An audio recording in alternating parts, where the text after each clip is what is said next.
We are here. It's not the experts. We have a reunion today. The one, the only, the man, the myth, the legend. Yes. Levi has returned. Oh, I'm He's back. so glad to be back. The OG co-host. OG. I told y'all when I made the announcement, like, Levi's always got this spot. This spot is Levi's. That's what it is. Whenever Levi wants a spot, Levi gets a spot. And Levi has a spot today. What's happening, bro?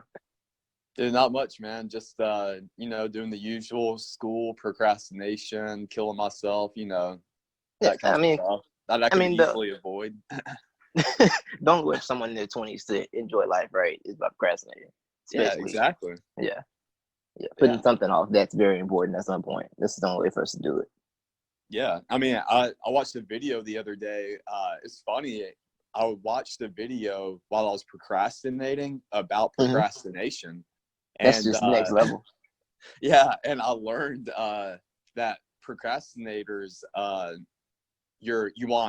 we seek instant gratification, and wow, it was like a come to Jesus moment right there. Light bulbs were going off everywhere. And it's like I told somebody the other day, man. Procrastination makes diamonds because pressure makes diamonds. So procrastinating puts yourself under a lot of pressure. Therefore, you're making diamonds. Shoot, I'm gonna have to write that down, bro. It's facts. It's real facts. Like, I came up with that last week. And I'm like, bro, it's really facts, though. We're dropping jewels right now. Nostradamus. Levi, how have you been enjoying the finals? Have you been enjoying the finals?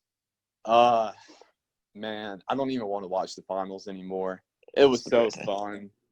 And I loved everything about it, between Drake, Kawhi, the mystery all behind the Golden State Warriors, and but last game did it for me, man. I could care less now. I feel you, bro. Like that hurt. That hurt a lot. And KD is your favorite player in basketball right now. Like, he's been your favorite player for a few years. Yeah, that's my dude. Yeah, that was just so awful. I was upset because I legitimately said it before. I told nothing. I don't like the idea of bringing him back. I just don't like it. I don't feel like it's a good idea at all. Yeah, to bring him back. Me and you, I don't think we ever directly talked about it, but I could just tell because, you really don't post a lot on social media, but when you post something on social media, I know it's really important to you. And so I saw you post a couple of times before the game about how, KD shouldn't be playing. And I was going to text you about it because, I thought I wanted it. I really thought if the doctors were going to clear him, or, they're going to say, it's okay for him to go. I thought they were going to limit his minutes. And really, I was here for the KD comeback, for him. The story was beautiful. The story was beautiful. Yeah, and it would have definitely drowned out all the naysayers and all the haters and all the, snake kissers who are calling him, who've been calling him Snake for years. They're not better with Kevin Durant. Okay. Yeah. Those people. Yeah. God, it's man, ridiculous, dude. Ridiculous. It's the worst crowd. That's the worst crowd in sports. They weren't better with that. They weren't better with Kevin Durant crowd. Oh yeah. But it's crazy though, because before he got injured, his performance in the playoffs was already, it was starting to tilt everybody's opinion. Everybody started jumping on the bandwagon finally, as in, this is the greatest player in the NBA right now. Right. And probably, top 5, top 10 of all time, greatest scorer. And then he gets injured, and I don't know. It's just the worst possible timing that all of this would have happened. Yeah, it was awful. And, like, the funny thing with it is, all the people that hated him and called him a cupcake and called him soft all praise him after his career possibly changes to try and help that team win a championship. The team that didn't need him, to those same people, win a championship, right? Like, exactly. It was terrible. I was at Brick House that night. Me and a couple friends got together, kind of last minute. We were over there. And, like, I was watching. I'm like, okay. I see him pulling jump shots. But, like, he's not trying to do too much, right? You could tell he really wasn't trying to do a lot yet. Yeah. And then when he tried to do something, he went down. And they were talking. I'm looking like, yo, he's down. Like, he's down. He's not getting up. Nope. Yeah, it hurt. And That hurt. That hurt to see. I mean, it's just to me, the whole thing is just absolutely ridiculous. The whole claim, me and you, we both know. I don't think we ever communicated it to each other, but probably from seeing each other's social medias and just the way. I mean, me and you are on the same wavelength a lot of time, but me and you both know from the beginning that was not a calf injury. And a lot of people also knew that too. Or, you know, in the back of their mind, they speculate, get it? If they would have ruled it a Achilles injury, like right away, or, you know, the first time it happened, then there was no way for him to come back. And so I kind of thought too that they were just saying it was a calf injury, knowing that it really was an Achilles injury, just to keep people, or especially like the Raptors, keep that in the back of their mind. Oh, wait, there's a possibility, you know, this dude could come back. They didn't want to just go ahead and rule him out. Yeah, there's a lot of misdirection happening. For sure. What the reason I was super worried is because it went from he's not playing, or it went from like this. If you follow the whole saga, they have been telling so many different stories. It went from like he could be back by game 3 to he just started practicing yesterday. To the practice didn't go well. To all of a sudden over like an 8-hour span from he's questionable to he's definitely playing tonight. It's like, wait, what? How did this happen in a day? Yeah. You know? And then with the story coming out, I don't know if you saw the story, but it was like some Warriors players wanted him to come out and play or were upset he wasn't playing and stuff like that. That happened the same day. And then he goes out and then that happens. And it's like, God, we may have just lost his career. He might not be Kevin Durant ever again. Oh, man. I can't. Just hearing that phrase, it gives me so many emotions. For real, man. It's like, God, we was just, you don't want to, no matter how you feel about a great player in basketball, you never want to lose like that. Like, not like that. No. Whether it's play you like or dislike, like, injury is not the way you want to see them go out. Yeah, and what's funny is I watched that game, or I've been pretty much watching all the finals games with the same few friends, but one of them, Braxton, you know, since day one, KD went to the Warriors. He's turned on KD. He's a snake. You know, he can't stand him. Respects him as a player. Knows he's a baller. Knows he's one of the best. Can't stand him. And as soon as that happened, man, Braxton was the most boisterous, and distressed person in the whole room. You know, he was the most down about it. And he just completely flipped his narrative. And I thought it was I just thought it was funny, but it is. But you know, Dan Le Batard said this, and it's the same thing I thought. You know, within the 2-3 minutes that happened, you know, of course, I hopped on Twitter to see what everybody's saying, and I thought, oh my God, like here it is. It's so ironic because KD is actually now getting the, you know, the praise and the, you know, gratification that he always wanted through the most horrible way you can get it, you know? Yeah, honestly. Yeah, hopefully I know it's not going to, but hopefully it makes sport fans look at the way they act about this stuff. Like someone's going to play for a team. Like, I hope it makes them look at the way like, well, we kind of went overboard with this. Like, I would like to think that's what would happen, but I know better. Yeah, well, I know better. I want to ask you, what do you think about the, you know, Toronto's reaction, the fans' reactions? Because, of course, the more popular opinion that everybody's been, you know, screaming is that, you know, it was shameful, disgusting. But there are a few in the minority that are saying, what are you talking about? Those fans were watching the play as it was going. They were just cheering, you know, for that. They weren't even paying attention to KD. What do you think about all that? Well, I think most people would incorrectly, but correctly at the same time, describe me as anti-fan. Yeah.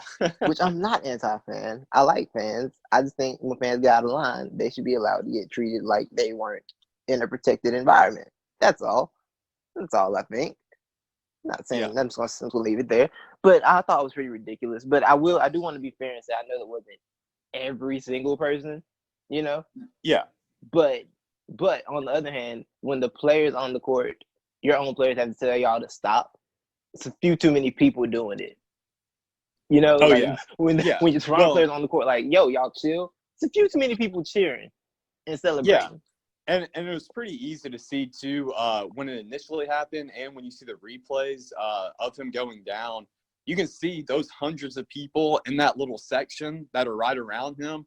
They all instantly are pointing, standing up, high-fiving each other. Like, that to me was the most disgusting. I mean, I agree. Yeah, honestly. The other half of the people probably couldn't even see it or weren't even paying attention. They were probably cheering as, you know, the play was going on because I think they got a layup or something like that, a breakaway. Yeah. But, yeah, I thought, you know, that was disgusting. And it was so hard, too, for me to decipher while all that was going on and he was walking off the court. You know, the crowd was up in applause.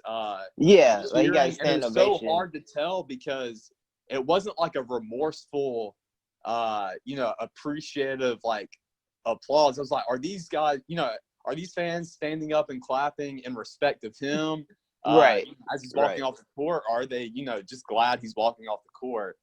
And so, yeah, I mean, I was looking a lot into that as I was watching that go down.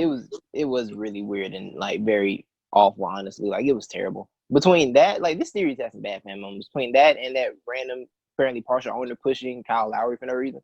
Oh yeah, yeah. Like it's just disgusting, man. It's so ridiculous. Yeah, it is. But it's especially when you're a minority owner. You know, you have a stake in the that's team. what killed me. That's what killed me. Like, this ain't just a fan. It's a dude that got ownership. Yeah. Like, are you serious? I mean, I always try to put myself in that position because, I mean, I fully agree. Like, money, fame, wealth, you know, whatever it is, like, it really does change people. And so when you do have that status, it changes your outlook on things and how you behave. So I can't sit there and say, oh, in the heat of the moment, you know, I would have never done that. Because, you know, I mean, I'm not in that position. I'm not a millionaire. I don't have a stake in a team, you know, but it was disgusting. It was. And it was worse because he didn't even fall on top of that dude. Yeah. Like he fell on that dude and you just shoved him a little bit. I might give you like a 3% pass. But you just reached over there for no reason. Yeah, at the beginning of it, I never initially saw it go down. I didn't either. Really more. Yeah, I just because I'm looking at the person that got landed on. Like nobody got pushed. Don't sit pushed. What happened? Yeah. Yeah. I just heard a lot of the conversation going on about it because I was watching the game, but I probably got distracted. I wasn't really paying attention. So when I was hearing the breakdown of it after the game or people reacting, I was thinking, I thought Kyle Lowry had landed on him, and I just thought everybody was overreacting. I was like, you know, if a dude comes and lands on me, I'm trying to get him off me. I'm going to push him off me too. Like, I see what the big deal is. But then you go back and look at the replay, and it's like, yeah, that was completely unnecessary and uncalled for. Yeah, it really was. But what do you think for the rest of the series? What do you think is going to happen now? Game 6 tomorrow after Toronto choked in Game 5 in hilarious fashion. They blew that game. Yeah. What I'll say is, really, I don't know. Of course, I don't know. But anything can happen. But if I had to, you know, guess, I would go with my gut feeling before, you know, the Game 5, which was I felt that whoever won Game 5 was going to win the series. And so, it's going to be a lot tougher, though. That's back when I thought, you know, the Warriors were going to have KD for the rest of the series. Right. But, I mean, I kind of feel it. It's so hard to say the Warriors are going to win just because they're so hurt and they have absolutely no depth. And they're clearly not the better team. Like, they're very clearly not the better team in the series. But what goes in my mind is I have two things that just go down in my mind. One is that basketball, and especially the playoffs, is such a momentum game. I mean, you can see that clearly when the Cavs came back down, you know, from 3-1. All the momentum just swung their way because when Draymond was suspended, and there was a lot of things that went down in that Game 5.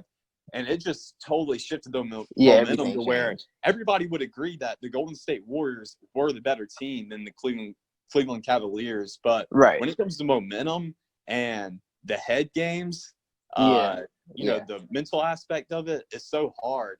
And that brings me to point number 2 is that the mental aspect of it and what Toronto is and what they have traditionally been over the past 2 years in the playoffs. I mean, they're chokers.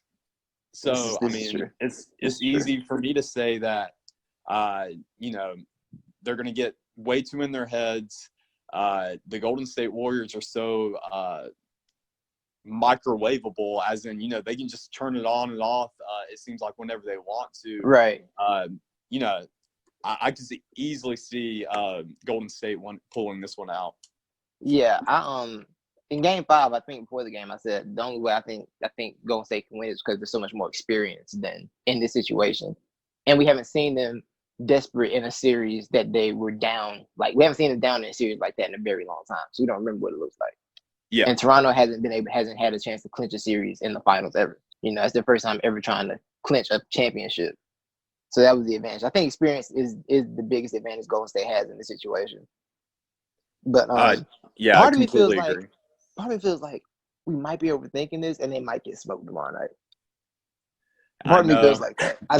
Honestly, it's like everything we're saying makes sense in a way, but it's also the possibility that Toronto is just better than them, and they might run them off the court tomorrow. Like, they very well might run them off at the gym. Oh yeah, that would be a sad way to see Oracle end the last game in Oracle. That would be sad. Well, I mean, really, if you take into account too, to me, the reason why the Raptors did not win this past game, Game 5, is strictly because, I mean, there's a lot of things that go into it. A lot of players missed a lot of opportunities, but if Kawhi Leonard would have just been playing at the same level that he'd been playing this whole playoffs and this whole finals, they would have won. But Kawhi was off. I mean, he was not shooting at the percentage that he normally is, and he was struggling out there. Yeah, and I think one thing is he's clearly been hobbled a little bit lately. I think he's having to pace himself a lot more than he was earlier. But yeah, if Kawhi legitimately can pull up, be like, okay, I got one game in me, and he can pull it out tomorrow night, this is gonna get bad. It's gonna get very dark in there, I think, for Golden State. Yeah. Like, it might get dark. But I'm cheering for a three-peat, so I want Golden State to win, regardless. Because I want history. I just want history in my life. That's all. Nah, I mean, I'm here for the new Drake music. Apparently, there's a report out there that if the Raptors win, Drake's releasing new music. So I'm here for Drake. I did hear that. I did see that. Well, that brings me to a question that I wanted to ask you, too, before we started talking about this, when you said, you're sort of anti-fan or you're viewed as anti-fan. And I know your view or your feelings on Drake's fandom is a little up and down. So I want to know how you feel about Drake these playoffs. Earlier, it was annoying me, right? But then eventually, I just realized, I thought, like, Drake is just like a regular, what any fan would be if they had money and fame, popularity, and the camera. Yes. So now it's like, I'm okay with Drake. Like, it's funny. He doesn't legitimately dislike any of these guys, or he's not like, there's no animosity there. He's just it's just good-hearted trash talk with Drake. You know what I mean? Yeah. It's all out of love and respect. Right. Except for the fact that he had to wear a wristband to cover, an armband to cover his KD and Steph Curry tattoos. That was, once I found out he had those, I'm like, bro, you have gone too far on the deep end. But it's good fun. I love the it. video of the Warriors talking to him after the game too was hilarious. Did you see that? No, I haven't seen that. No, it was funny. It was Clay and Kevin. And Kevin was like, oh, yeah. When in the tunnel. Is that what you're talking about? Yeah. Yes. And Clay goes, you bum. Yeah. I was dying at that. But no, I'm cool with Drake. It's just good fun. I do think it was on camera too much. But they cut the camera time down, so I was good with that. Yeah. Because he was on camera way too much. And I'm like, bro, I'm tired of seeing him. That was the issue. It was just fatigue. At a certain point, it was like, bro, I need to stop seeing you on camera. Like, I'm sick of it. And, well, that actually brings me to, I know I texted you about last week saying, I need to hop on the podcast because I had hot takes on these. Yeah. And this was in the midst of that whole conversation, like when ESPN was spending literally 2 days of just talking about Drake. And my hot take was, to me, this was the same exact scenario as LeVar Ball, as in everybody is talking about it.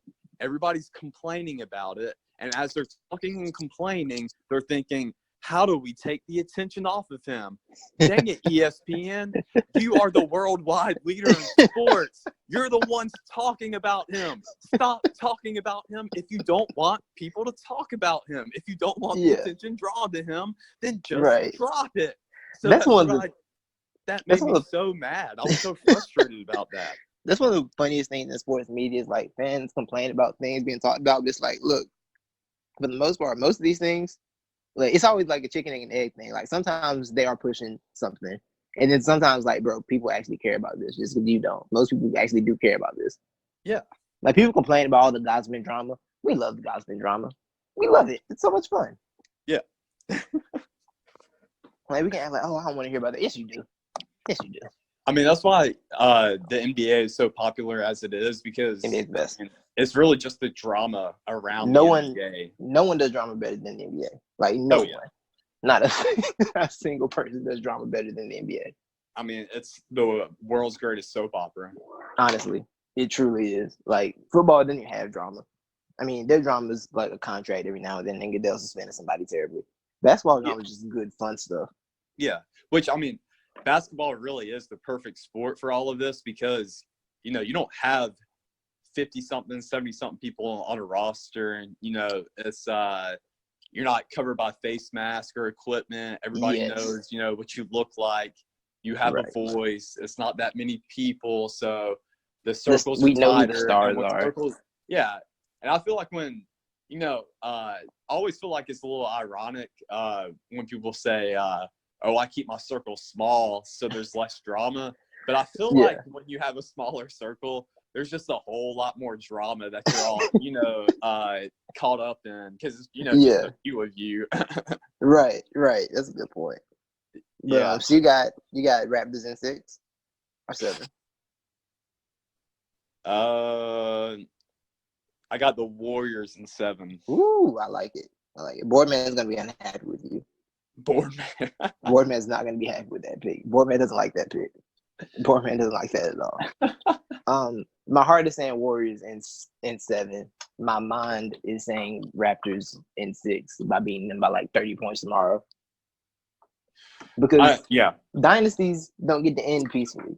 They end violently and quickly and aggressively. And if anyone would like to ruin my dreams of a 3-peat again, it would be Kawhi. It would be Boardman, since he's already done it once. Well, and New Balance, get the Boardman shirts out here. What are you doing? Where the Boardman gets paid shirts? Oh man, they should be in mass production right now. Side note, this has made me so mad, but I've been signed up on New Balance for the newsletters for the past couple of months, specifically for I was just waiting for Kawhi's shoes to drop. Okay. By the time I saw the freaking newsletter and I click on the thing, they're sold out. So I'm like, crap. Well, you know what? I'm going to do a little internet research. I get on StockX. You know how much those things are worth now? What are they pushing for? $1,000, bro. Oh my god. $1,000. The shoe market is trash, bro. The shoe market is trash. I'm not gonna lie. The shoe market is really trash. Hey, shout out though. I got the sneakers there for no reason. Because every time I get up there and the shoe drops, it's like you're on the waiting list, and then it's sold out 3 seconds later. Oh yeah. Hey, shout out to my boy who I mentioned earlier, Braxton. I was gonna get in on this deal, but at the time money was a little tight, so I decided not to go in on it. But I hope it works out for him. But you know those Nikes that got dropped with Jason Tatum, the automatic ones. My dude bought him like 2 or 3 different pairs. Really? Hadn't even worn them. Yeah, because he's planning on turning around and selling them. Right. Yeah. Better sell them quick for it. You better sell them before you're the Pelican. Oh yeah. Nobody's gonna want those. The value drops immediately. Yeah, and that was something too. Like, I mean, I said that just to kind of like prove your point. As in, I didn't even want to invest in those shoes because you just wanted them because you wanted shoes. You just want a nice pair of shoes. That's well, all. I mean, because the way I feel is that, okay, they'll only drop, this certain amount of right now. And then, of course, like everybody's turning around and selling them right now for, 3-4 times the price that they bought them for. But I feel like in another year, Nike's just going to come out with a better version of those and it's going to release more of them. You know what I'm saying? So that's why it's so up and down, I feel like. Yeah. You can't rely on, like, shoes are not a good investment. I don't know why people think that, it's like. Yeah, you got to get real lucky in that market. Yeah, except for that, like, one, like, white that super kid that did 60 minutes on the 60 minutes thing. That thing that kid did 60 minutes thing on or whatever. Yeah, the one who's like hanging out with DJ Khaled and Drake and all that. Yeah, I'm like, what the? Dude, I really don't know how people get famous anymore, bro. Like when I see like all these like trending tweets and all that, and then the most stupid stuff, like I'm like, I don't know how people get famous anymore. It's weird, crazy. This in there is weird, bro. I'm telling you. It's super weird. It is. I don't fully understand it at all. Still, I don't know how to navigate it. Freaks me out. Like, I'll tell you the tweet, man, that just blew my mind was when Post Malone dropped his last album. I don't know. Have you listened to any of it? I haven't. Oh yeah. So he's got a song on there that's called Zach and Codeine. Instead of like Zach and Cody, Sweet Life of Zach and Cody. And this chick just wrote, Zach and Codeine is a play of words from the Sweet Life of Zach and Cody, something, something, something. Then, like, the most obvious, blatant stuff that everybody already knew, it had like 1 million retweets. Bro, these 2000s babies don't know what Zach and Cody is. Bro. That's who did it. It's these 2000s babies. They're the worst. Screw Generation Z, whatever they are. Yeah, but I hate these them. iPodders. Can't stand them. I love any of my family that's in that generation. Don't take offense. It's not you. It's but the rest of y'all. It's not you. Exactly. It's not you. It's your friends. Yeah. Hey, you gotta hit them with that Bible verse. Jesus said to be in the world, not of the world. Remember that. Exactly. That's how you do it. But Levi, it's good catching up. We're gonna do this again soon. We're either gonna be right or very, very wrong tomorrow night. Oh yeah. We're gonna find out. We'll know very soon though. We'll know very soon. One of us is probably gonna be right. I mean, you had the Raptors in 6 and I had Warriors in 7, so we won't be too far off. I'm hedging. I'm totally hedging. Like I want the Warriors to win, but I'm hedging. Yeah. I'm hedging my bet. I'm pulling a skip. A classic Sia Bayless move where I don't really make a pick, but I make a pick. Hey, I'm really here for the I'm here for the Raptors. I'm cheering for them for the Drake music and for the Finals MVP interview with Kawhi Leonard. That's what I'm here for. Oh man, it's gonna be amazing. It's gonna be amazing. Yeah. And I'm here for Skip will have a total meltdown if he wins too. He will have a total meltdown. Oh, yeah. He's still mad at Boardman for leaving the Spurs. Like he's still upset about that. Yeah, he will have a total meltdown if they win the championship, and that's the best part of it to me. Boardman MVP, and that is the two best things about this possible championship. What if they give? I'm here too. Whoever coordinates the whole trophy presentation, they need to hand him a bag of red apples with that MVP trophy. Yes. Bring his San Diego State teammates out there too. Yeah. Like let's just make this a Boardman celebration, please. Please. Good. But win or lose, we need to plan a trip to Toronto next year. Like big bets. Oh yeah. Hey, I'm trying to hit the next OVO Fest. That sounds lit, actually. That's what I'm trying to hit. Yeah, we're gonna work that out. We're gonna work that out. And I'm dead serious too. Oh yeah. We're gonna talk about that. All right. That's a bet. But I got a passport, so I'm ready. Yeah, I'm trying to get mine this year. I'll tell you the story about why I haven't gotten mine yet. It's pretty funny. I just don't want to tell it on here. But we appreciate y'all. I'm putting this up probably tomorrow morning. But appreciate y'all. Have a good one. Enjoy Game 6. Cheer for the 3-peat. Team 3-peat. Hashtag Team 3-peat. All right. Hashtag Draymond shouldn't wear 23. That's the perfect ending. And on that note, we out. Levi, appreciate you, bro. Appreciate you, man.